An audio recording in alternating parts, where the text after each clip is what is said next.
All right, guys. So this is going to be our lecture 2, which corresponds to homework 2, and this is going to be lines and piecewise functions.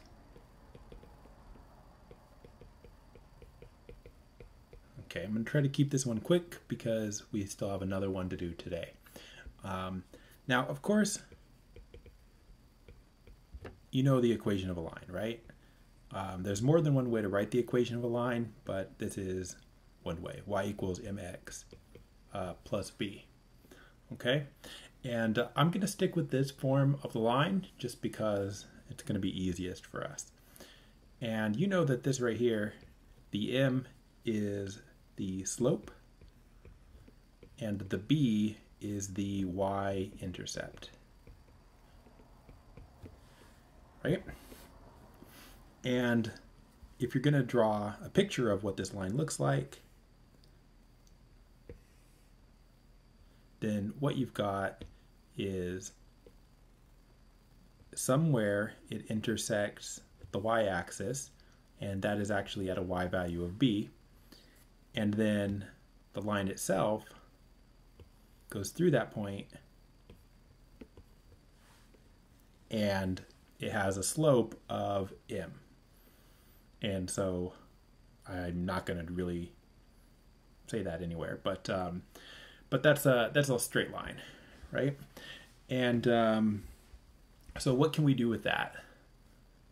Well, the first thing we can do is just say, well, we should be able to write the equation of something that has a linear relationship.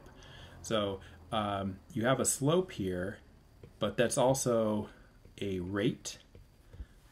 It's important that you understand that that word can be used for the m, because if somebody tells you a rate, then they're telling you the slope there. And the y-intercept often represents a fixed cost when you're dealing with something that, well, when you're dealing with cost. So there you go. That's a line. Now, what can we do? Here's an example from your homework, just for writing the equation of a line. They say a movie rental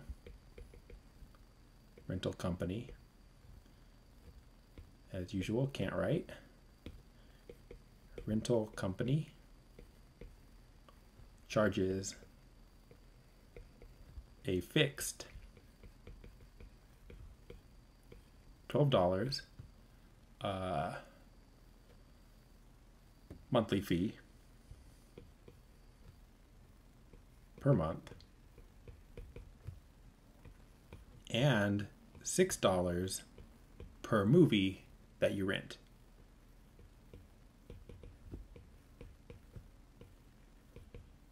In that month.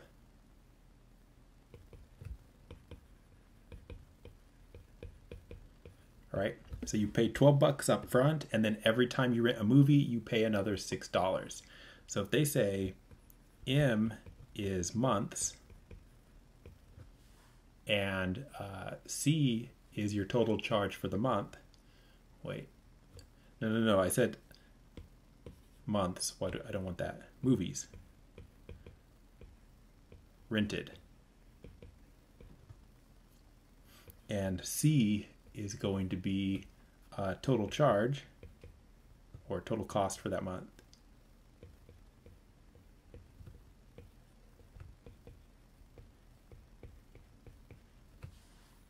Then can we write a relationship between these? Write out an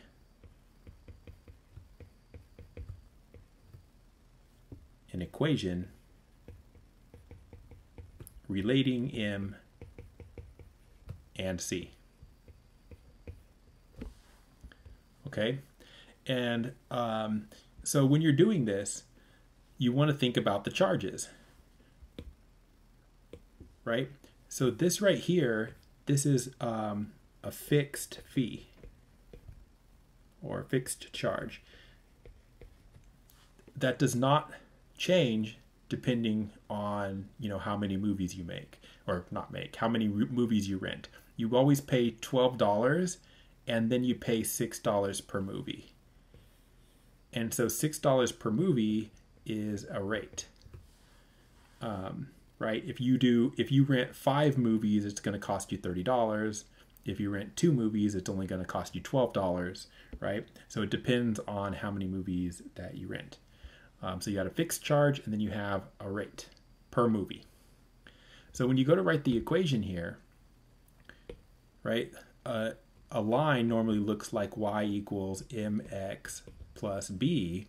For us, it's not this, because we have the charge, like the total monthly charge, is M is our slope. Capital M is movies rented, and then plus B. Right? So our variables are C and M instead of Y and X. And then from there, you just have to figure out what these things are. So the B is a fixed charge. So that's going to be the fixed charge here of $12. So this is going to be $12. Okay. Now the M is a rate. So we have $6 per movie. Well, that's great because this is $6 per movie, and the units on M is movies. So if you multiply $6 per movie times movies, the units will be dollars. So you just put a 6 in for the M and a 12 in for the B, and then from there, all you want to do is just write your equation. C equals 6M plus 12. Right? So you just need to get the fixed cost in the right place, and you need to get the rate in the right place. And there you go.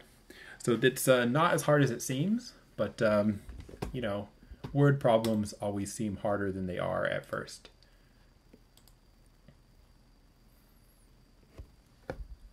Okay, let's see here.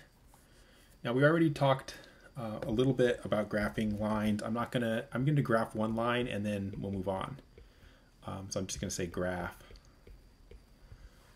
Let's make one up. Y equals negative 2x plus 4. Okay, so if I want to graph this line, I use some axes.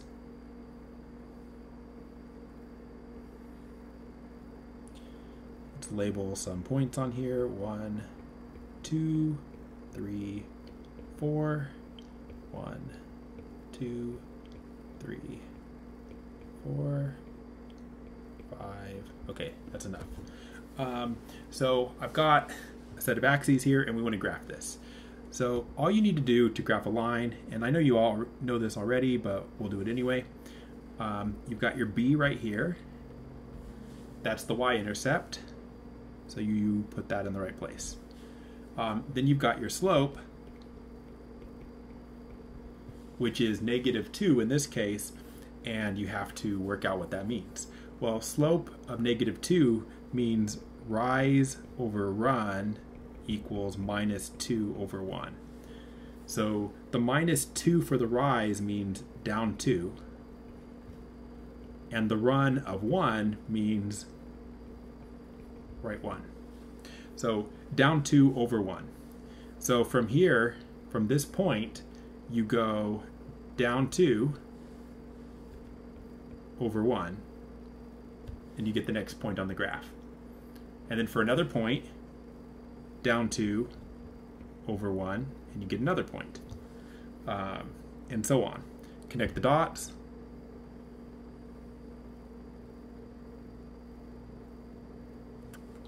Good enough. There's our line. Okay, so I'm not going to say anything more about it. You all know how to graph lines, I hope.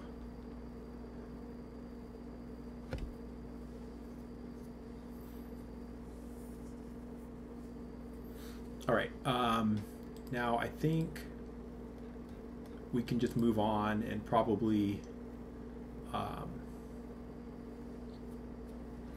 write the equation of a line. do that. Write the equation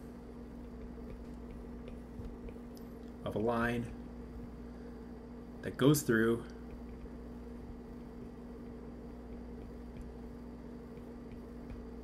(7, -9) with slope 2. Right? So there's a problem. So how do you do it? So generally what you want to do is start with slope-intercept form. So solution. Start with slope-intercept form, which is this form. Y equals mx plus b. Now, you already know what the m is, right? Because they told you that the slope is 2. So that's m. So your line already is y equals 2x plus b. So just fill in the m.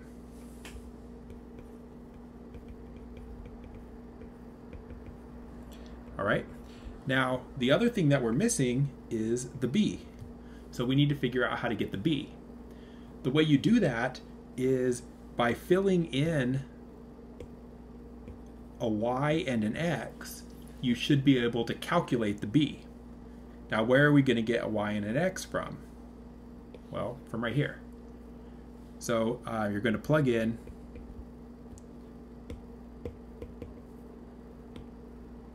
you're going to plug in 7, -9. Okay, and then solve for b. So you have -9 equals 2 times 7 plus b. Right? We filled in the y and the x. Work this out. -9 equals 14 plus b. Well, you're trying to solve for b. So -14 minus 14. You get b on the right. On the left, you get -9 minus 14, which is -23. Now that you know what b is, you should just be able to write the equation of the line. So you go back up to the original, and now you know the m and you know the b, right? The m was 2, they gave it to you, and the b is -23, you just calculated it. So answer, y equals 2x minus 23. There's your line. Okay. Now that's not the only way to do it, but that's just the way I'm doing it. Now the other topic in this section is what we call piecewise defined functions. Piecewise defined functions. Right? Now what these are used for is for graphs such as the one I'm about to draw.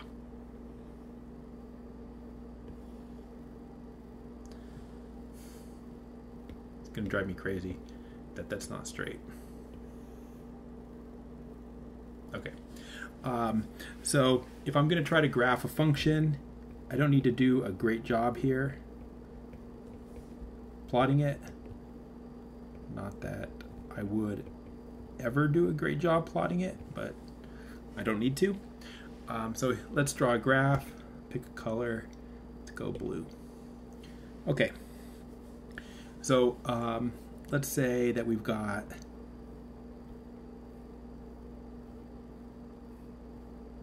this, and then I've got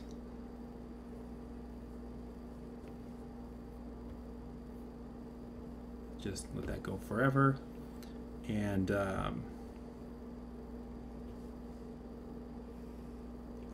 let's do that forever. All right, so what are the y values there? I didn't draw a y-axis, so let us do that. So let's go 1, 2, 3, 4. Okay, so when you look at this graph, you can see that the graph is in 3 pieces, right? So 3 pieces. So how do you write a formula for it?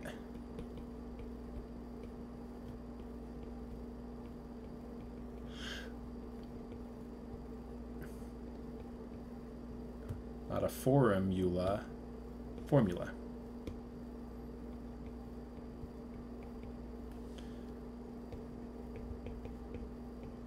Okay, so how do you write a formula for it? Well, it's not that hard, but you have to write 3 pieces because it's in 3 pieces. So what you have to do is something like this. F of x equals, and to give yourself space to write 3 equations down, you use curly braces, and then you just tell me about the function here. So in this piece right here, the y value is just 4, right? Y equals 4. Well, just say that over here. If the y value is 4, then f of x equals 4. But where is f of x equals 4? Well, f of x is equal 4 in this section of the graph, right? In terms of x values, from -1 this way. That's where the function is equal to 4. So you say the function is 4, but only for x values less than -1.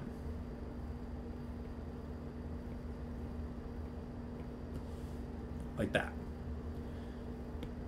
Okay, and then you say, okay, well, what's the next value?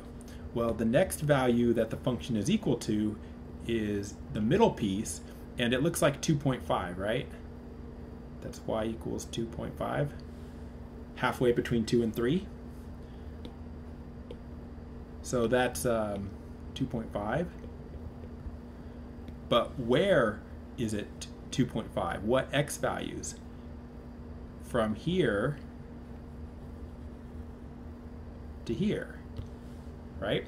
So in between -1 and +2, that's where the function is equal to 2.5.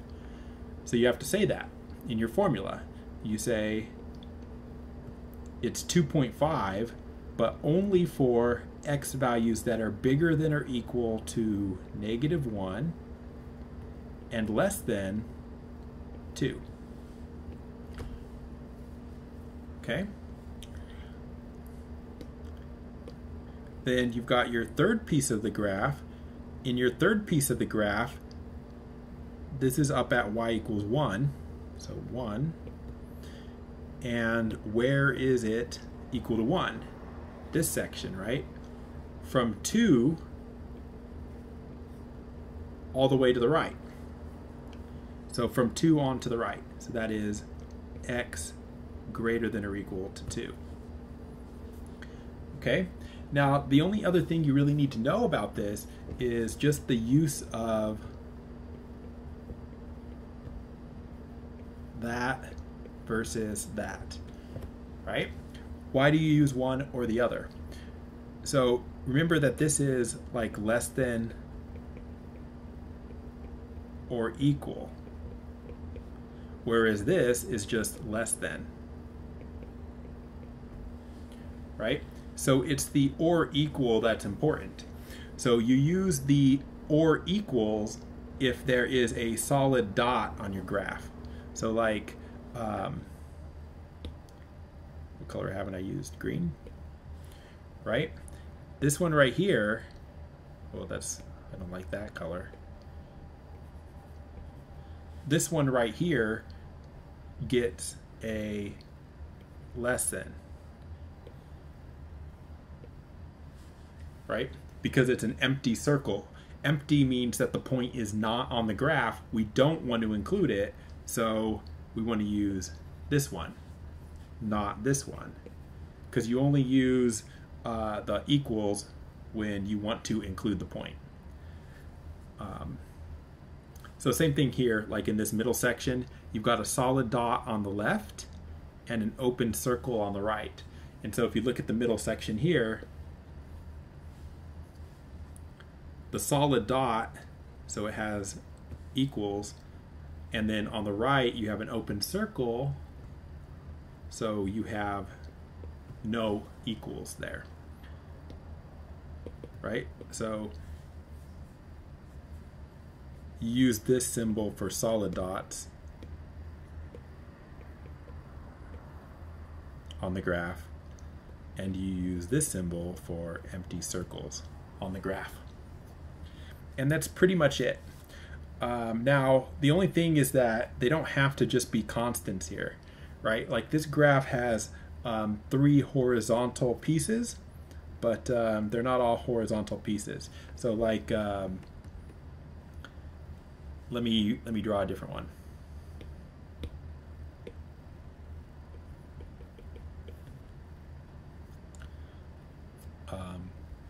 Plot.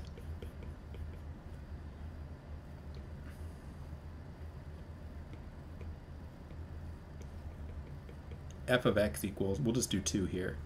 I'm going to say 2x when x is less than 1. And then I'm going to say 3 when x is greater than or equal to 1. All right, let's figure out how this graph looks.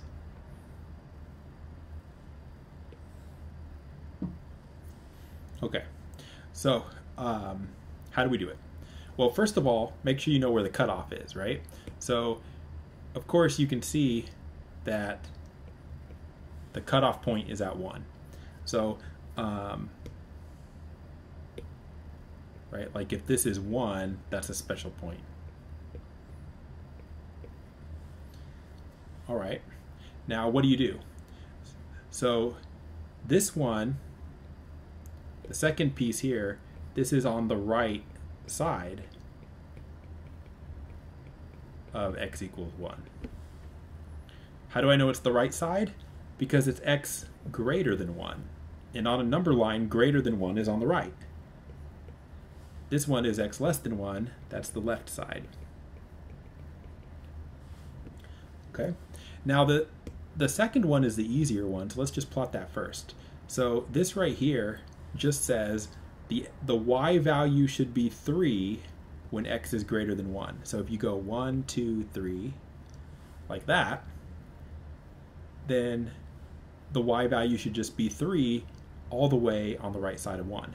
So here's 1, here's 1,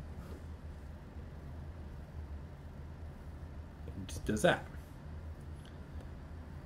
right? X greater than 1, the y value should be 3. So that's what that looks like.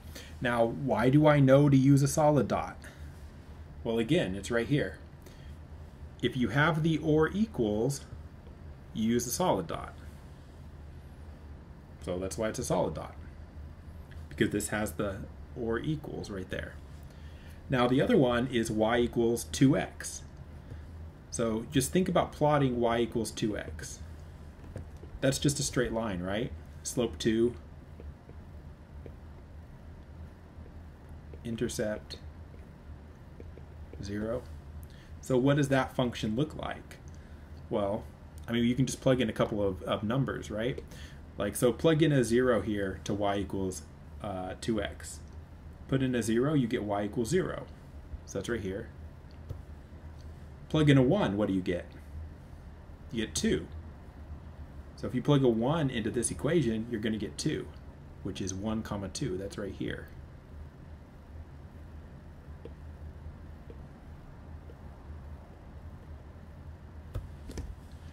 So does that make sense? So basically, this part of the graph is y equals 3. And this part of the graph is y equals 2x. And why does it switch over? It switches over at 1 because that's where it switches over. Okay? And those are piecewise functions. I think that's actually all we have to do for piecewise functions. So I'm going to stop there. Am I? Yeah.